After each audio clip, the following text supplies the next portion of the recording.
जी नमस्कार। वीडियो में आगे बढ़े उससे पहले आपकी शिकायत, आपकी नहीं हमारी, हम सभी की ये शिकायत होती है। जिंदगी में मुश्किलें बहुत सारी हैं, प्रॉब्लम्स बहुत सारी हैं, पर उनमें दो मेजर प्रॉब्लम होती है, दो मेजर शिकायत होती है हम लोगों की। एक नौकरी और वाइफ। सबको लगता है ना यार दूसरे की अच्छी है, अपनी नौकरी किसी को अच्छी नहीं लगती, अपनी वाइफ किसी को अच्छी नहीं लगती। सबको लगता है यार उसकी वाइफ देखो कितनी समझदार है, हमारी वैसी रहती तो आज दुनिया में मैं क्या ही कर लेता। एक नौकरी, भाई उसकी सैलरी बढ़िया है, देखो काम नहीं करता है फिर भी ज्यादा सैलरी दे रहा है। तो भैया देखो वाइफ वाली प्रॉब्लम से तो छुटकारा हम नहीं दिला सकते क्योंकि गाजे बाजे के साथ आप ही उसको लेने गए थे।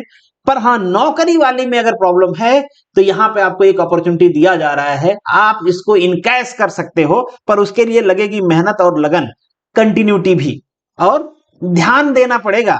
एक प्रॉब्लम को छोड़ के इस प्रॉब्लम को एड्रेस करिए, शायद ये नया साल जो आने वाला है इसमें आपकी एक प्रॉब्लम की सोल्यूशन हो जाए। जीपीएससी ने assistant director Gujarat skill training service class 1, भाई लंबा चौड़ा भाषण है पर इसको बहुत सिंपल भाषा में आईटीआई प्रिंसिपल क्लास 1 कहा जाता है। आप में से काफी सारे लोगों ने अभी इससे पहले आईटीआई प्रिंसिपल क्लास 2 का एग्जाम दिया होगा, उनमें से कुछ लोगों का इंटरव्यू आया है, वो तैयारी भी कर रहे हैं, होपफुली आप सक्सीड भी करोगे। पर ये पोजीशन सेम डिपार्टमेंट में सेम कैडर में क्लास 1 की है, मतलब आपके अंडर में ढेर सारे क्लास 2 आ जाएंगे। अब जब ढेर सारे आएंगे तो नंबर ऑफ वैकेंसी भी यहां पे कम रहेगी। तो नंबर ऑफ वैकेंसी है टोटल 7। ये वैकेंसी बहुत इंपॉर्टेंट है, आपको ध्यान से देखना, इसमें कई सारे राज छुपे हैं। जनरल की 2 वैकेंसी हैं, ईडब्ल्यूएस की 0 वैकेंसी है, ओबीसी की 4 है और एसटी की 1 है। इसका मतलब ये है कि ईडब्ल्यूएस के लिए केवल 2 वैकेंसी हैं, एससी के लिए केवल 2 वैकेंसी हैं, ओबीसी के लिए 6 वैकेंसी हैं और एसटी के लिए 3 वैकेंसीज हैं। ठीक है, क्योंकि कैटेगरी में नहीं जा सकते। इससे एक चीज और समझना है कि इसकी अपर एज लिमिट जो दे रखा है वो 40 इयर्स दे रखा है। तो अगर आप एससी कैटेगरी से हो, अगर आपकी एज 41 हो गई है तो आप इस पोस्ट के लिए एलिजिबल नहीं हो। क्यों? क्योंकि आपकी कैटेगरी की कोई सीट नहीं है और जनरल की क्राइटेरिया है कि आपकी एज 40 साल होनी चाहिए। इसीलिए मैंने थोड़ा सा स्ट्रेस देके बताया है कि ये वैकेंसी देख लीजिए। अगर आप ईडब्ल्यूएस में या बाकी किसी कैटेगरी में आरक्षण लेना चाहते हैं तो आपको नहीं मिलेगा, क्योंकि वहां पे सीट्स नहीं है।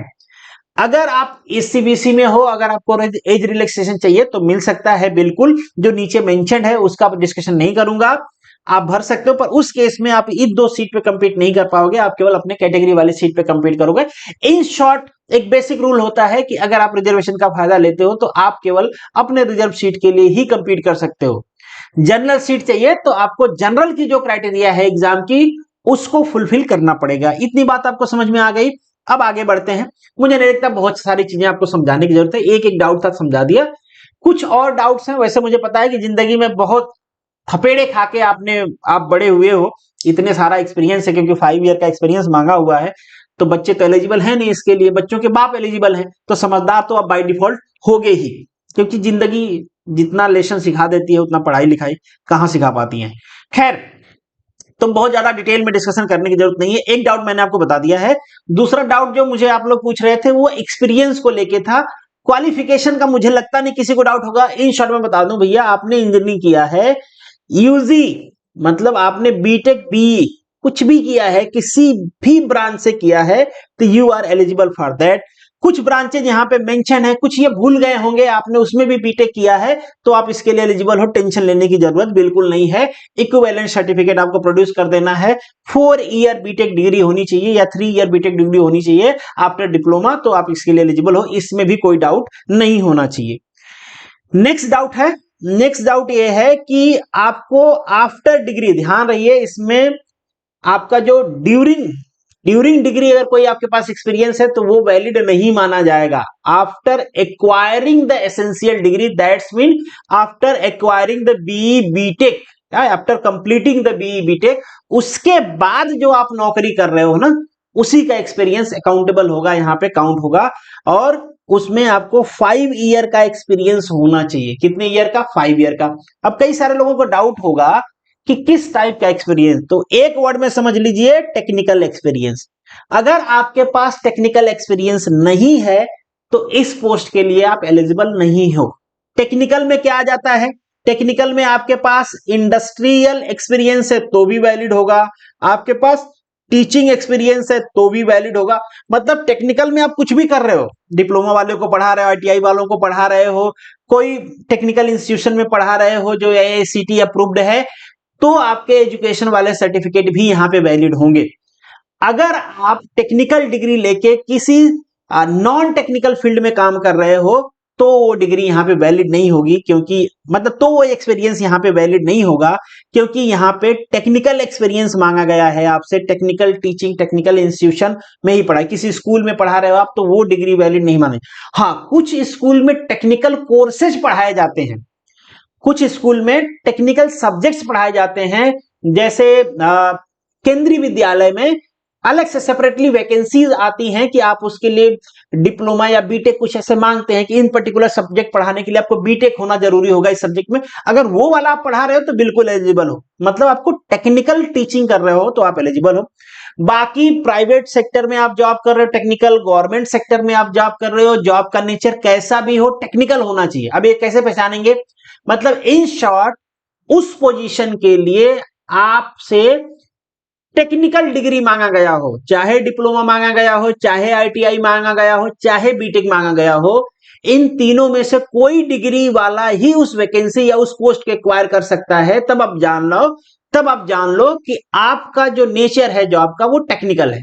ठीक है, कुछ पोस्ट ऐसी होंगी, जैसे आप बैंकिंग में जॉब कर रहे हो, आपने क्लर्क बन गए आप, तो आप एलिजिबल नहीं हो, क्लर्क वाली पोजीशन को वैलिड नहीं मानेंगे। ठीक है, तो ऐसे कोई भी नॉन टेक्निकल आप जॉब कर रहे हो तो आप एलिजिबल इसके लिए नहीं हो।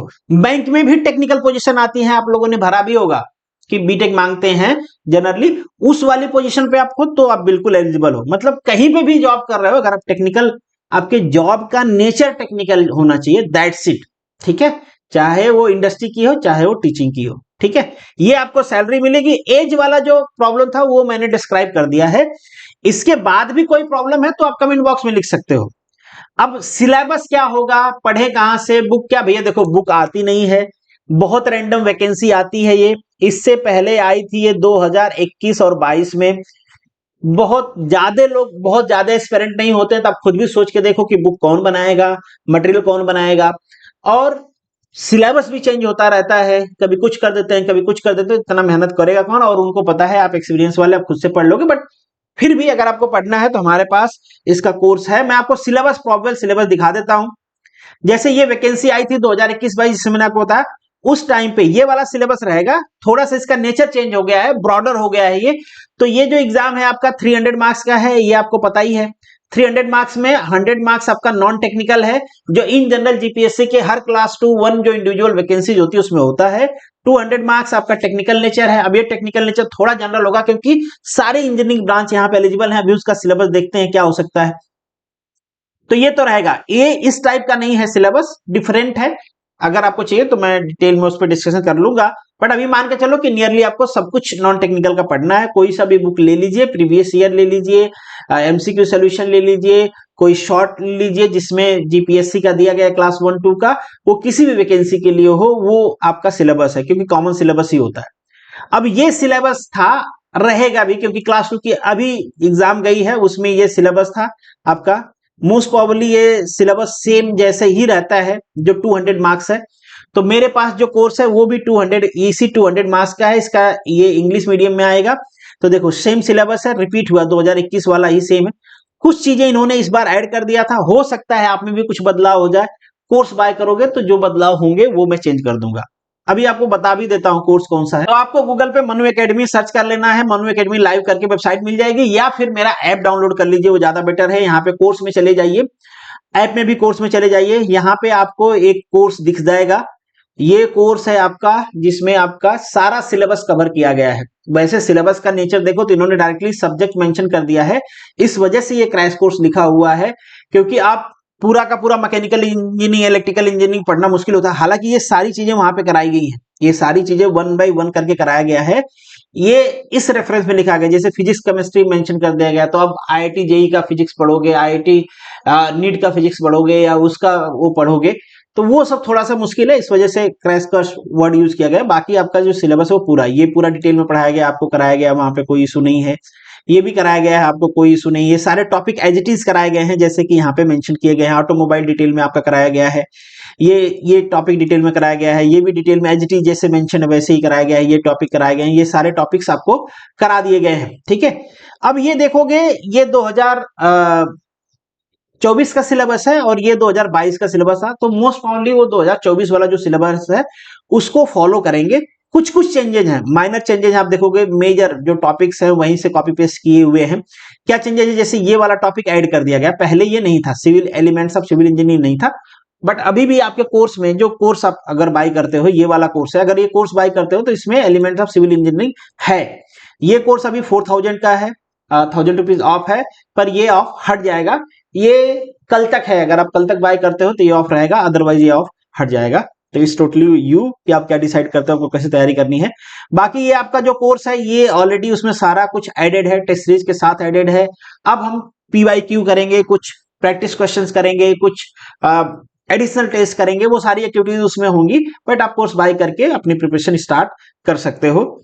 तो ये प्रॉब्लम है आपकी जिंदगी का, जहां पे फाइनेंशियल स्टेबिलिटी का इशू है, वर्कलोड का बर्डन है, कोई कुछ भी सुना के चला जाता है, ऐसा लगता है यार कि हमारी एबिलिटी तो इससे कहीं ज्यादा है पर सैलरी इसको ज्यादा मिल रही है। क्यों मिल रही है?